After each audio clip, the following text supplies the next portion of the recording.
naalala nyo, binanggit ko yung supplier si Bibot Nolan. Huwag natin kalimutan yun. Dati, nung ako pa lang nagsasalita, baka wala pang naniniwala. Ngayon, si PRRD na nagsasalita. Kumusta mga palangga? Ha? It's been a very long time. Ang tagal kong nanahimik. Pareho lang kami ni Buspulong, matagal na nahimik.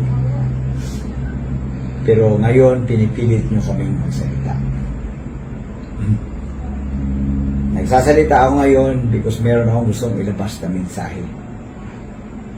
We Negrosanons are not for sale.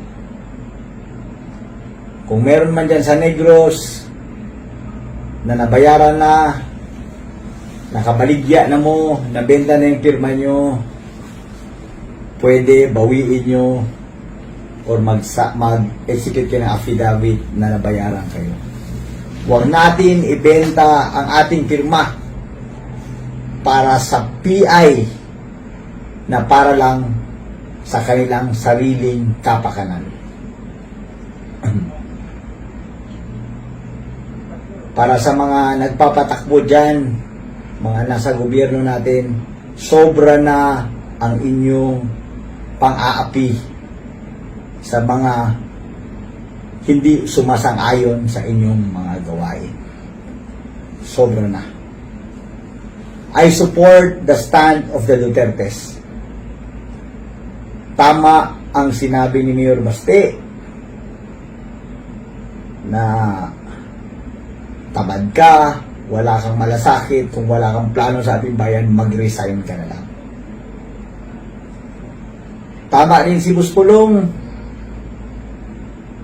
na tinitira siya. In-example niya pa ako. Balak yung gawin sa kanya yung ginawa niyo sa akin. Ewan ko lang kung kaya niyo. Siyempre ako, ordinaryong tao, si Buspulong ibang klaseng tao yan. Pero sobra na. Tama rin yung sinabi ni PRRD na dati gumagamit, ngayon gumagamit pa rin.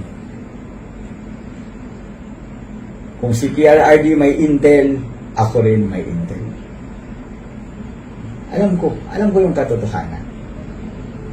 Diba? Naalala nyo, binanggit ko yung supplier si Bibot Nolan. Huwag natin kalimutan yun. Dati, nung ako pa lang nagsasalita, baka wala pang naniniwala. Ngayon, si PRRD na nagsasalita. Meron akong challenge ngayon. Sa mga congressman ngayon, or congressman dati, I challenge you, lalo na yung dating kumampi at sumipsip kay Pangulong PRRD. Magsalita nga kayo ngayon. Tama si PRRD o mali si PRRD? Wala kasing nagsasalita eh. Bakit parang kami lang dalawa ni Buspulong ang may tapang na magsalita? Ha? I challenge you. Oh, sige nga, magsalita kayo. Tingnan natin. Meron din akong matagal nang iniisip na tanong.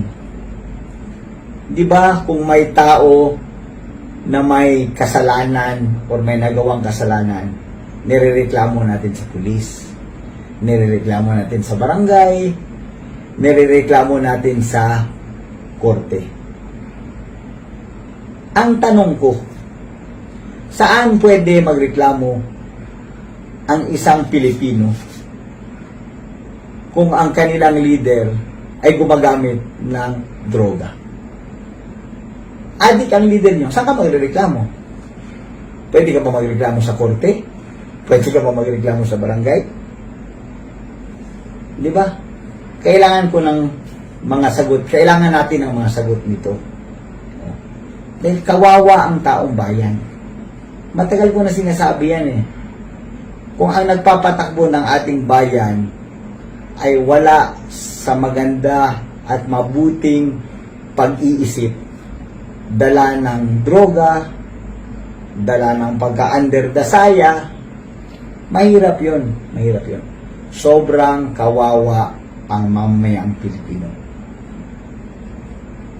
Sa napag-alaman ko po, hirap na ang buhay ng mga Pilipino.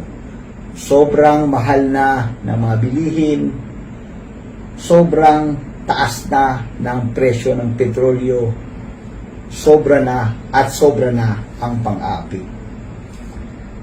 Habang nangyayari ito lahat, ang dami sa ating mga opisyal nagpapasarap ng buhay. Pa-biyahe-biyahe, pa-New York, pa-Europe, gamit pa at gastos ang milyon-milyong pera ng taong bayan. Sa tingin nyo, tama pa ba ito?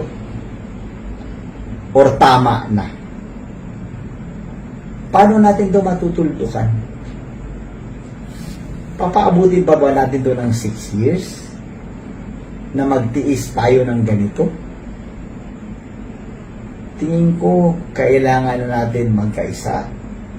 Samahan natin si PRRD sa kanyang stand na kailangan na ng pagbabago sa lalong madaling panahon.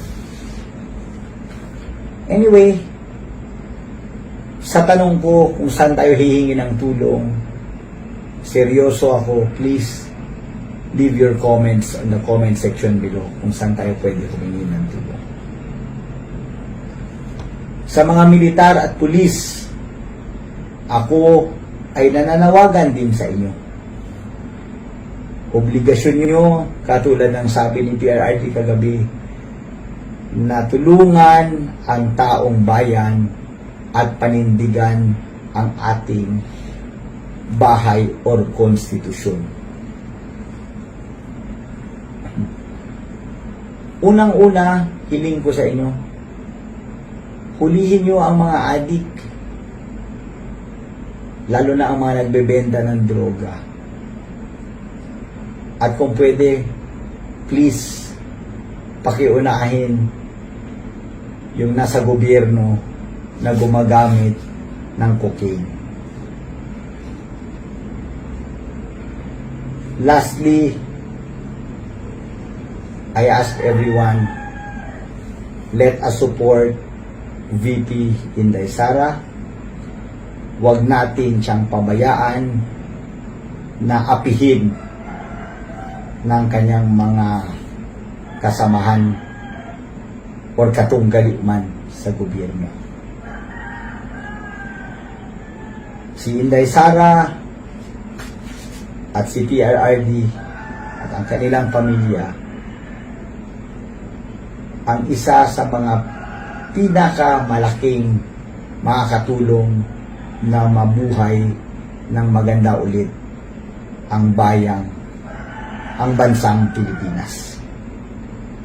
Again, huwag natin pabayaan si VP Inday na apihin ng mga tambaluslos. Yun lang po. Ito po si Congressman Arnie Teves, nakikiusap sa inyong lahat. Hindi ito para sa akin, kung hindi para sa lahat ng Pilipino, lalo na sa ating mga kapatid na mahihirap. Maraming salamat.